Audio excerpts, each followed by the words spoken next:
Hello everyone. Today we will talk about how to fix the app of Logo Maker. We go to settings, then we click on apps. After that we will search the app Logo Maker.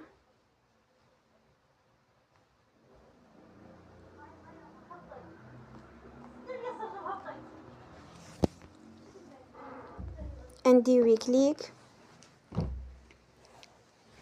You will on for stop. After that you will go to storage. Then we click on clear cache.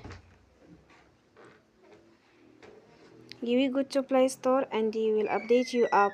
Don't forget to support us by like and subscribe. See you next time and thank you for watching.